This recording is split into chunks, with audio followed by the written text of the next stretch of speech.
Ready to move in premium triplex villas at Bachapalli APR Projects. Railway sub inspector Malavika మొన్నటి వరకు ఈ పేరు పెద్దగా ఎవరికీ పరిచయం లేదు.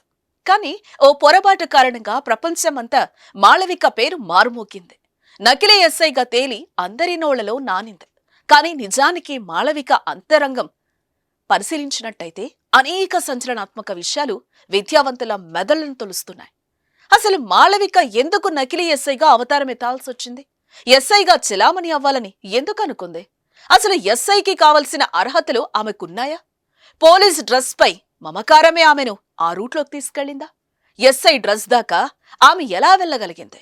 ఎస్ఐ డ్రెస్ ఆమె ఒంటిపైకి ఎలా వచ్చింది? దానిని అడ్డు పెట్టుకుని ఎవరినైనా మోసం చేయాలనుకుందా? ఎవరినైనా బెదిరించిందా? ఏమైనా సంపాదించాలనుకుందా? ఎంతమందిని మోసం చేసింది? ఏమైనా ఆర్థిక లావాదేవీలు జరిపిందా అని పరిశీలిస్తే వీటన్నింటికి ఒక్కటే సమాధానం, అలాంటిది ఏం లేదనే వస్తుంది. అయితే ఈ సమాజం అంతా మోసగత్తే అని వేలెత్తి చూపుతున్నది సరే, ఆమె ఎవరిని మోసం చేసింది? తనను తాను మోసం చేసుకుంది. తన కన్న తల్లిదండ్రులను మోసం చేసింది. తనని నమ్మిన వారిని మోసం చేసింది. అసలు తప్పు ఎక్కడ జరిగింది అని ఒకసారి పరిశీలిస్తే ఫస్ట్ మాళవిక ఒంటిపైకి ఆ ఎస్ఐ డ్రెస్ ఎలా వచ్చింది అని ఆలోచించాలి.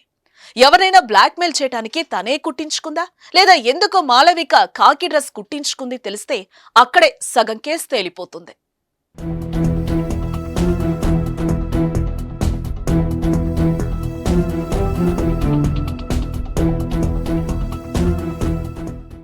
అసలు మాళవిక బ్యాక్గ్రౌండ్ ఒకసారి పరిశీలించినట్లయితే పూర్తి మ్యాటర్ బయటకొచ్చే ఛాన్స్ ఉంది.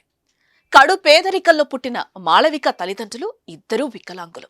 ఇద్దరూ రేయనక పగలనక కష్టపడి వచ్చిన కొద్దిపాటి డబ్బుతో మాళవికను ఉన్నత చదువులు చదివించారు. తండ్రి పాండబ్బ ద్వారా వచ్చే కొద్దిపాటి డబ్బే వారికి ఆధారం.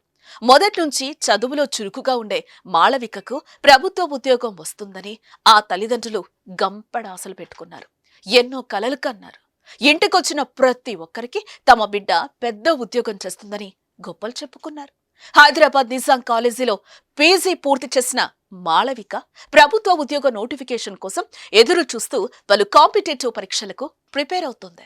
అదే సమయంలో ఆర్పీఎఫ్ నోటిఫికేషన్ మాళవిక కంటపడింది. వెంటనే అప్లై చేసుకున్న మాళవిక నిబద్ధతతో చదివింది. తాను పడ్డ కష్టానికి ప్రయోజనం చేకూరింది. రైల్వే రిక్రూట్మెంట్ బోర్డులో ఎస్ఐగా ఎంపికైంది. అంతే, తాను పడ్డ కష్టానికి ఫలితం దక్కింది అని ఎగిరి గంతేసింది. తల్లిదండ్రుల కాళ్లకు నమస్కరించి తాను రైల్వే ఎస్ఐగా ఎంపికైన వార్తను చూపించింది. ఆ వార్తను చూసిన మాళవిక తల్లిదండ్రులకు నోటి మాట రాలేదు. తమ కూతుర్ని చూసి గర్వపడ్డారు. అప్పుడు తన తల్లిదండ్రులు కార్చిన ఆనంద బాష్పాలు మాళవిక మెదడు పలకంపై చెరగని ముద్ర వేశాయి. ఇన్నాళ్లు పడ్డ కష్టం ఒక్కసారిగా తీరిపోయిందని ఆ తల్లిదండ్రులు పట్టరాని సంతోషంతో గాల్లో తేలాడారు. తాము పడ్డ కష్టాన్నంతా మర్చిపోయారు. వాళ్ల జీవితంలోకి సంతోషం ఆలస్యంగా వచ్చిందని సర్దుకుపోయారు. అయితే అక్కడే పెద్ద ట్విస్ట్ జరిగింది.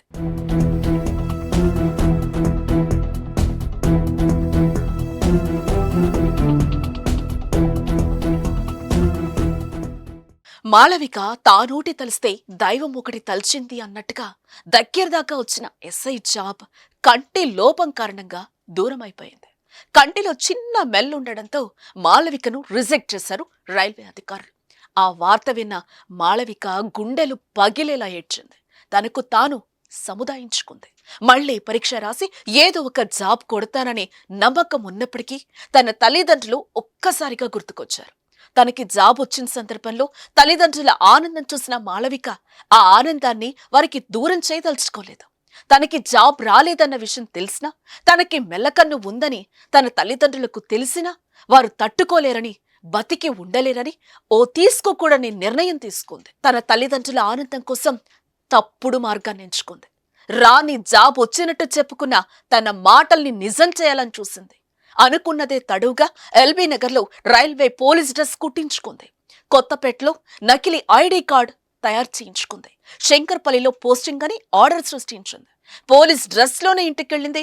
పోలీస్ డ్రెస్ లోనే తమ కూతుర్ని చూసిన ఆ తల్లిదండ్రుల ఆనందానికి అవధులు లేకుండా పోయాయి. మాళవికను చూసి స్థానికులందా ఉప్పొంగిపోయారు. ఇరుగు పొరుగు పొగడ్తలతో ముంచెత్తారు. ఇంకేముంది, తల్లిదండ్రులను సంతోషపెట్టడం కోసం తాను ఎంచుకున్న మార్గం తప్పని తెలిసినా తప్పించుకోలేని పరిస్థితి కొని తెచ్చుకుంది.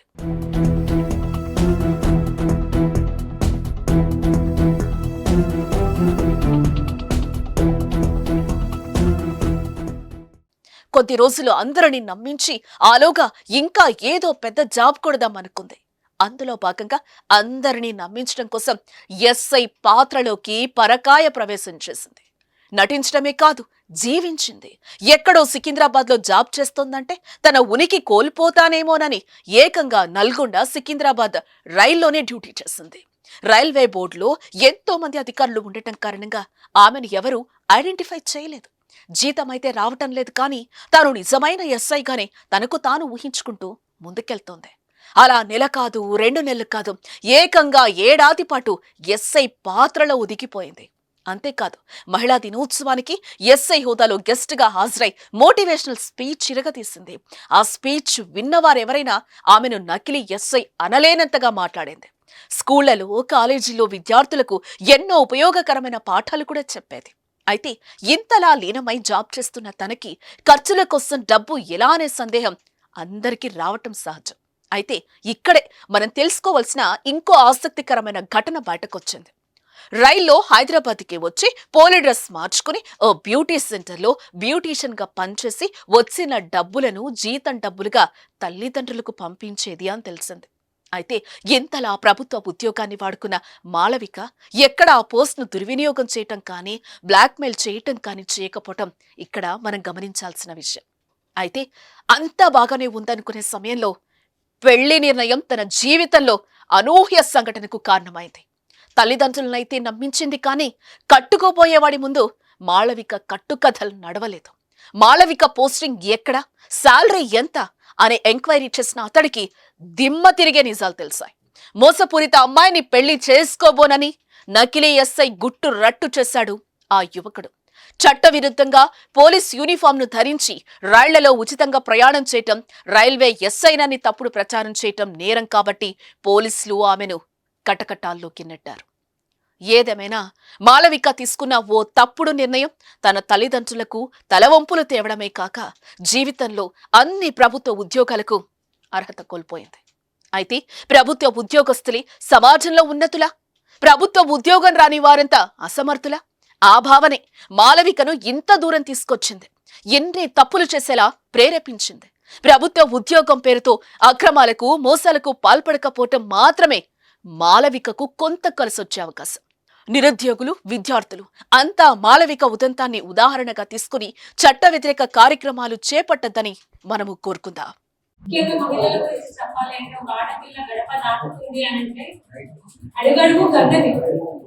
అది ఇంట్లో వాళ్ళతో ఉండకపోయినా నా లైఫ్ లో నేను స్వయంగా ఫేస్ చేసే సిచ్యువేషన్స్ ఏంటండి, ఒక ఆడపిల్ల ఒక దగ్గరికి ఏంటంటే వెనకే కావచ్చు, ముందే కావచ్చు, కానీ చుట్టుపక్కల ఉన్న సమాజం అంతా వేరేసి చూసారు.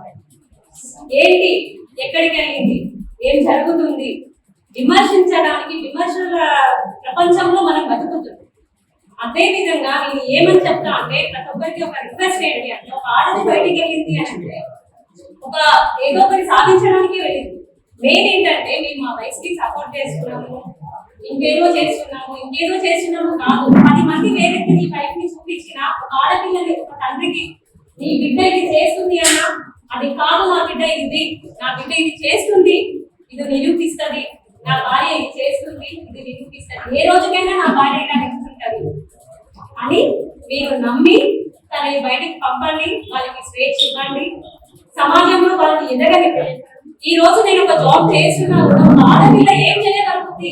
నా ఐఆర్ ఆఫీసర్ ఒక అబ్బాయి అయి ఉంటాడు, వాళ్ళ కింద కూడా మనం లొంగి జాబ్ చేయాల్సి వస్తుంది. కానీ నీ హోదాకి ఆయన హోదాకి డిఫరెన్స్ ఉండొచ్చు, కానీ నువ్వు కష్టపడి జాబ్ కొట్టుకున్నావు కాబట్టి నీ వృత్తికి నువ్వు న్యాయం చేయాలి. ఎప్పుడైనా సరే ఒక హైయర్ ఆఫీసర్ ఏదో అంటాడని, ఎవరో ఒకరు విమర్శిస్తున్నారని నీది నువ్వు తక్కువ చేసుకోకుండా, ఎక్కడైనా సరే స్త్రీ అంటే ఒక శక్తి లాగా మేడం చెప్పింది కదా, వాళ్ళ తల్లి పేరు ఇంటి పేరు మార్చుకోవాలి, కానీ ఆ స్వేచ్ఛ ఉంటది కదా అత్తగారి దగ్గర, ఆ స్వేచ్ఛతోనే అమ్మాయికి ఒక స్ట్రాంగ్ శక్తి అన్నమాట. ఇంకా ఎక్కడికి వెళ్ళినా నేను ఇలానే ఉంటా, నా అమ్మ నాన్న దగ్గర ఉన్నట్టు నా స్టడీలో పరంగా నా తల్లిగారి పేరు మోస్తూనే ఉంటా, అంతే విధంగా భర్త గౌరవాన్ని మోస్తా.